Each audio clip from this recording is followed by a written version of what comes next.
Well, needless to say, this has been very physically and emotionally draining for everybody that's been involved in the last 24 to 36 hours. There's no manual that you can turn to that says this is how you deal with a situation like this. I've spent my entire career taking great pride in fixing things. And unfortunately this time, there's no words or actions that can fix this situation. Losing one of our student athletes is like losing a child. We're all devastated and heartbroken.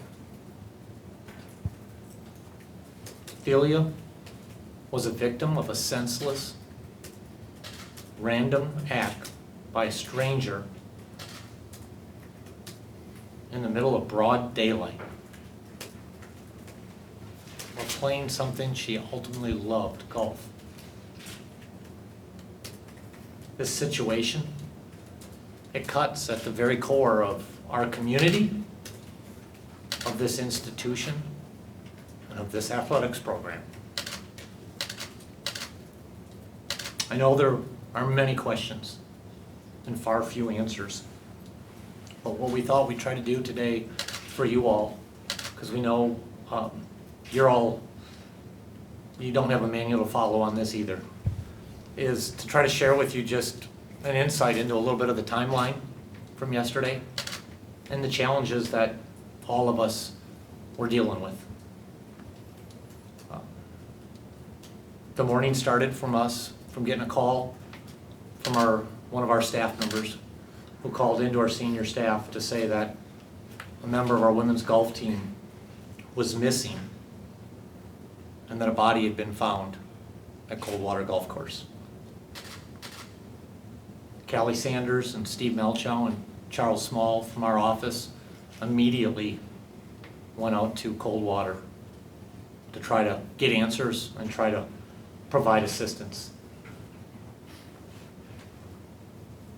At the same time, our team was just finishing up playing in Ann Arbor, Michigan, and had just won the semifinals to qualify for the finals of match play today. And as the day went on and as we were getting limited facts and trying to figure out what the next steps and course was, we were trying to deal with, do we bring the team home? How do you bring them home? When do you tell them? What do you tell them?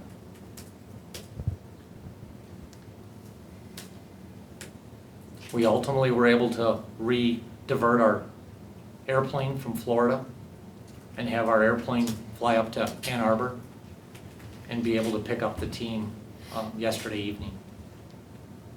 We wanted to be able to bring them back here so that we could be together as a family, to be able to provide them access to individuals on campus that are trained in dealing with these type of situations. And we were able to do that late last night. At the same time, we were also dealing with the challenges of just simple communication. Trying to explain to a group of young women that had just won a semifinal match and were all excited to play today, that they had to go pack up their belongings in their hotel room and not know whether you could tell them why and what they may find out if you don't tell them, and balancing that with being able to contact the parents in Spain and who contacts them. And they don't communicate very well with English, and so that was a barrier in the process. And trying to just deal with the campus, and also while the city of Ames was trying to conduct an investigation. There's so many moving parts that it just makes all of this extremely challenging. Fortunately though, we were able to get the team back last night and were able to meet as a group with counselors had the men's team there as well. And I think it was very therapeutic. It was the beginning of what I think will be a really long healing process. I don't think you can put a timeline on how long it'll take for this community, this institution, and our athletics program to ever overcome this. At the same time, we know we have to carry on. Celia would want it that way. I know Coach Martin's talked to her parents this morning, and they told Coach that if they know that if Celia had to do it all over again, she would do it all over again. That's how much she loved this place. She was a passionate, caring young lady who probably embraced being a Cyclone more than just about anybody we've ever had. Now, Steve Melchill shared this with me today, and I think it's a really good point, is oftentimes the international students appreciate just a little bit more the opportunity that they have before them. I think sometimes the rest of us can take it for granted. She loved being a Cyclone. Even though she was done being a student athlete, you saw her at everything. She embraced everything and anything that she could get out of her time here. I know the Melchills were very close to the golfers and to her personally, and we commented about, she would have been the one that would have had the I-State on her bag when she played professionally. And she would have had great pride in doing that. Now, irony of it all is we were set to honor her Saturday as the 2018 Female Athlete of the Year. An award that she earned during her time here, but certainly capped it off by being the Big 12 champion last year. And though I know I wasn't there, but when the staff told me, they told her that she was the recipient of it and that she was going to be honored at this week's football game on the field, she broke down in tears and was in awe that Iowa State would think to recognize her in front of 60,000 people at a football game. That's a really special young lady. So what I hope we can do is use Saturday as a wonderful platform to help all of us, the community, the institution, and our athletics program, and especially those young ladies on the team and our coaching staff, to begin the healing process. And we've got an incredible opportunity on Saturday to be able to honor Celia for the award that she rightfully earned, but also for the Cyclone fans to do what I know they do really, really well. They pick each other up. And so we'll have a video and a moment of silence just before the band plays the national anthem, probably about 10 minutes before kick. And so I hope through our communication to our fans and hopefully through what you all can write and air, that our fans will take 15 minutes away from what I know they enjoy, which is tailgating, and come into the stadium a little earlier so we can be there to embrace the young ladies on this team and our coaching staff.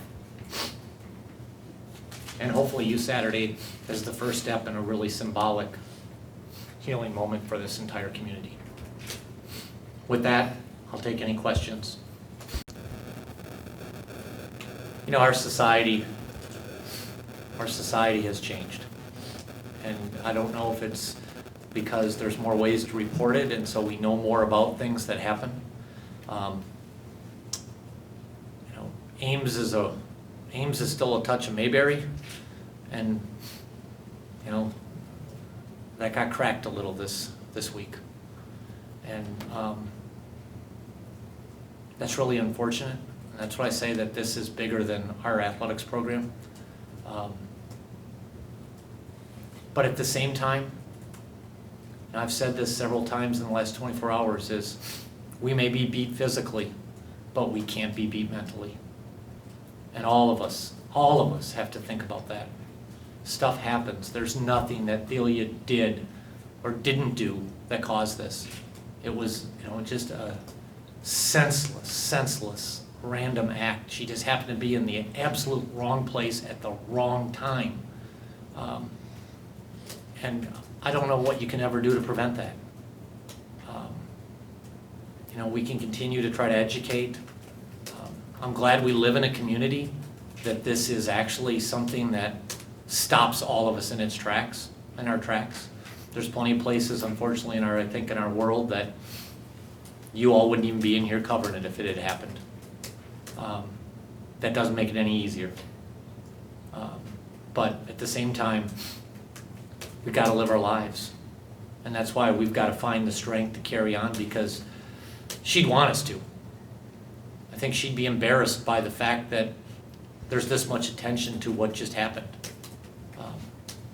But Randy, it's, I don't know, it's interesting times we live. Well, one, it's way too early for anything like that. We are still, we're digging out of the grieving. But I don't see that. I mean, you can't legislate or policy, and there's just stuff is going to happen, right? We continue to talk about things that, you got to, in the society in which we live, the times in which we live, you've just got to be aware of your surroundings and try not to put yourself in vulnerable spots. But I'm telling you, you could have given me 100 guesses yesterday where something happened and when it happened. I know what went through my mind when I got that phone call. I assumed immediately. It must have happened overnight. And somebody found a body in a pond. Never in my wildest imagination did I think it happened at 10:15 in the morning with other golfers on the golf course that she had just passed by and let her play through. I mean, my gosh. Our cross-country runners run through that trail. There's students that bike through that trail. There's probably multiple people that went through that same spot before that happened yesterday morning. She just happened to be the wrong one at the wrong time.